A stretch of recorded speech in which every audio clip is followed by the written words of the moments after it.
بسم اللہ والحمد للہ والصلاة والسلام علی رسول اللہ اما بعد۔ آج کے درس کا عنوان ہے چاکنی کے کچھ احکام و مسائل، یعنی جب آدمی کی روح نکلنے والی ہو اور وہاں پر موجود لوگوں کو یقین ہو جائے کہ اب موت کے نشان ظاہر ہو گئے ہیں یا ہو رہے ہیں، تو وہاں پر جو لوگ موجود ہیں کیا کرنا چاہیے، یا وہ مرنے والا اگر ہوش و حواس میں ہے تو اسے کیا کرنا چاہیے۔ اس تعلق سے بہت ہی سنکھیپ میں اور بہت ہی اختصار کے ساتھ میں چند اہم اور مفید معلومات دینا چاہتا ہوں، اس گزارش کے ساتھ کہ اگر کوئی بات چھوٹ گئی یا آپ کے ذہن و دماغ میں کوئی اس موضوع کے تعلق سے کوئی بات ہے تو بعد میں سوال کر لیں گے، اور جو اگر کوئی بات سمجھ میں نہیں آئی تو پھر سے سوال کر کے اس کو سمجھ لیں گے۔ یہ بات ہر آدمی جانتا ہے، ہر آدمی چاہے وہ مسلم ہو یا کافر، کہ موت آ کے رہے گی، موت سے کسی کو نجات اور چھٹکارا نہیں ہے۔ صرف اللہ تعالی جو وحدہ لا شریک ہے، جو حی اور قیوم ہے، وہ ہمیشہ سے ہے اور ہمیشہ رہے گا۔ کل من علیہا فان، ہر ایک کو فنا کے گھاٹ اترنا ہے سوائے رب کائنات کے۔ کل نفس ذائقۃ الموت، ہر آدمی کو، ہر نفس کو موت کا مزہ چکھنا ہے، تو اس سے کسی کو نجات اور چھٹکارا نہیں ہے۔ اور اللہ کے رسول اکرم صلی اللہ علیہ وآلہ وسلم نے اپنے امتیوں کو یہ شکشا اور تعلیم دی ہے کہ موت کو زیادہ سے زیادہ یاد کرو، کیونکہ یہ دنیاوی تعلق کو توڑنے والی چیز ہے۔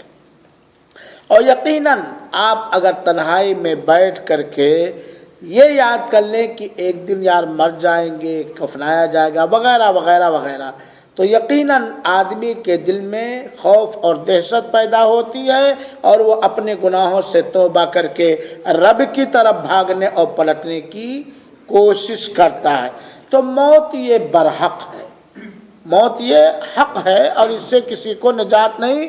اور دوسری بات یہ ہے کہ موت کب آئے گی کسی کو پتہ بالکل نہیں ہے، اور اس میں اللہ تعالیٰ کی بہت بڑی حکمت ہے کہ اللہ تعالیٰ نے کچھ چیزوں کو اپنے غیب میں رکھا۔ اگر بتا دیتا کہ اے عطا رحمان سعیدی تم فلاں دن فلاں سال فلاں وقت میں مرو گے، تو یا تو شر اور برائی اور فساد زیادہ میری وجہ سے برپا ہوتا، اور یا تو پھر آدمی گھٹ گھٹ کے بالکل ٹینشن اور فکر میں کیا ہو جاتا، تباہ اور برباد اور پاگل سا ہو جاتا۔ تو موت ہر ایک کو آنی ہے۔ اسلامی تعلیم یہ ہے کہ اگر ہم کسی ایسی جگہ پر ہیں جہاں پر کوئی مرنے کے قریب ہے، موت کی نشانیاں ظاہر ہو گئی ہیں، ہم کسی بیمار کے پاس گئے یا کہیں ہیں جہاں پر ہمارا کوئی ساتھی ہے نا، یا کوئی بھی انسان مرنے کے بالکل قریب ہو رہا ہے، موت کے آثار ظاہر ہو گئے ہیں، تو سب سے پہلی چیز جو ہمیں وہاں کرنی چاہیے، بھئی دوا علاج کے علاوہ کوشش ہونی چاہیے کسی کو موت سے بچانے کی۔ لیکن اگر یقین ہو جائے کہ اب یہ آدمی آخری حالات میں چل رہا ہے، تو ہمیں اس میں اسے کلمہ طیبہ کی تلقین کرنی چاہیے۔ کیا کرنا چاہیے؟ آپ گئے کسی کے گھر یا اپنے گھر میں اپنے کسی گھر کے افراد میں سے کسی کو دیکھا کہ اب نہیں بچ پائے گا، اب تب کی بات ہے، تو ہمیں کیا کرنا چاہیے؟ اس سے کلمہ طیبہ کہلوانے کی کوشش کرنی چاہیے۔ کلمہ طیبہ، کلمہ پاک، کلمہ توحید، کلمہ ایمان، کہلوانے کی کوشش کرنی چاہیے. اسی کو کہتے ہیں کلمہ پاک کی تلقین کرنی چاہیے، کیونکہ اللہ کے رسول اکرم صلی اللہ علیہ وسلم نے فرمایا لقنوا موتاکم لا الہ الا اللہ، اپنے مرنے والوں کو لا الہ الا اللہ کی تلقین کرو. کیا کرو؟ یعنی ان سے کہلوانے کی مناسب کوشش کرو. کیوں؟ کیونکہ من کان آخر کلامہ لا الہ الا اللہ دخل الجنہ، کیونکہ جس کی آخری بات لا الہ الا اللہ، جس کا معنی ہے کہ اللہ کے علاوہ کوئی عبادت کے لائق نہیں، جس کی آخری بات یہ ہوگی وہ جنت میں ضرور داخل ہوگا، چاہے وہ اپنے کسی گناہ کی وجہ سے جہنم میں ہی کیوں نہ ڈالا جائے، لیکن اسے جنت ضرور نصیب ہوگی، ہے نا. تو ہمیں کیا کرنا چاہیے اس موقع پر؟ لا الہ الا اللہ کی تلقین کرنا چاہیے اور اس سے لا الہ الا اللہ کہلوانے کی کوشش کرنی چاہیے. اللہ کے رسول کے صاف حدیث ہے من مات لا یشرک بہ شیئا دخل الجنہ، جو اس حالت میں وفات پایا، مرا یا گزرا یا انتقال کیا کہ اس نے اللہ تعالی کے ساتھ کچھ بھی شرک نہیں کیا ہے، تو وہ کہاں داخل ہوگا؟ جنت میں داخل ہوگا، ہے نا. کیونکہ توحید پر مرنے والا ہمیشہ جہنم کے اندر نہیں رہے گا. یہ حدیث صحیح مسلم وغیرہ کی ہے. چنانچہ پہلا ادب اور پہلا مسئلہ کیا ثابت ہوا کہ اگر ہم کسی ایسے آدمی کے پاس ہیں جس کے مرنے کی نشانیاں ظاہر ہو گئی ہیں، تو بجائے رونے اور چلانے کے، بجائے واہ ویلا کرنے کے، بجائے گلا اور شکوہ کرنے کے، کیا کہلوانا چاہیے؟ خاموشی کے ساتھ، سنجیدگی کے ساتھ اس سے لا الہ الا اللہ کی تلقین کرنی چاہیے اور اس سے لا الہ الا اللہ کہلوانے کی مناسب کوشش ہونی چاہیے. دوسری چیز یہ ہے کہ جب یقین ہو جائے، اچھا کچھ لوگ کہتے کہ وہاں کہنا چاہیے لا الہ الا اللہ، وہاں میت مرنے والے کے سامنے کہنا چاہیے. کہنے سے زیادہ کہلوانے کی کوشش ہونی چاہیے، مناسب انداز میں، نرمی اور محبت کے انداز میں اس سے لا الہ الا اللہ کہلوانے کی کوشش ہونی چاہیے. دلیل یہ ہے کہ رسول اللہ صلی اللہ علیہ وسلم نے قبیلہ انصار کے ایک آدمی کی عیادت کی. وہ بیمار تھے اور اللہ کے رسول اکرم صلی اللہ علیہ وسلم اس انصاری صحابی کے بیمار پرسی کے لیے آپ تشریف لے گئے. تو اللہ کے رسول نے کہا یا خال، اے مامو جان، یہ بیماروں کے بیمار پرسی کے آداب بھی یہاں ہیں. یا خالی، اے ہمارے مامو جان. اس سے پتہ چلا کہ کسی بیمار کے پاس جائے تو اس کے ادب و احترام، اس کے مقام و رتبے کو ذکر کرے، کیونکہ اس سے ہر انسان کو کیا ہوتی ہے؟ خوشی اور سکون اور راحت میسر ہوتی ہے. تو اللہ کے رسول اکرم نے کہا اے مامو جان قل لا الہ الا اللہ، آپ لا الہ الا اللہ کہو. یہاں میں سمجھانا چاہتا ہوں کہ کہلوانے کی کوشش ہونی چاہیے، اس سے کہنا چاہیے کہ لا الہ الا اللہ کہو. اپنا کہنے سے اگر وہ سن کے کہہ رہا تھا تو ٹھیک ہے، ورنہ کہلوانے کی کوشش کرنی چاہیے، کیونکہ اللہ کے رسول اس بیمار صحابی انصاری کے حال چال پوچھنے کے لیے تشریف لے گئے. تو اللہ کے رسول نے کیا کہا؟ کہو. کہلوانا ہے نا، کہو.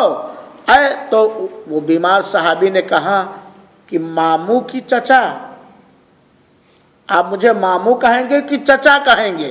تو اللہ کے رسول اکرم صلی اللہ علیہ وسلم نے کہا کہ نہیں، مامو. تب اللہ کے رسول صحابی نے کہا میرے لیے یہ لا الہ الا اللہ کہنا بہتر ہے. یہ کہ آپ نے مامو کہا تو میرے لیے خیر ہے، میں کہتا ہوں لا الہ الا اللہ. لا الہ الا اللہ انہوں نے کہا تو نبی کریم صلی اللہ علیہ وسلم نے کہا کہ ہاں، یعنی اللہ کے رسول نے کہا کہ تم لا الہ الا اللہ کو. تو تھوڑی سی اختصار کے بعد صحابی نے کہا میں لا الہ الا اللہ کہتا ہوں. یہ حدیث بات کی دلیل ہے کہ مرنے والے سے لا الہ الا اللہ کہلوانے کی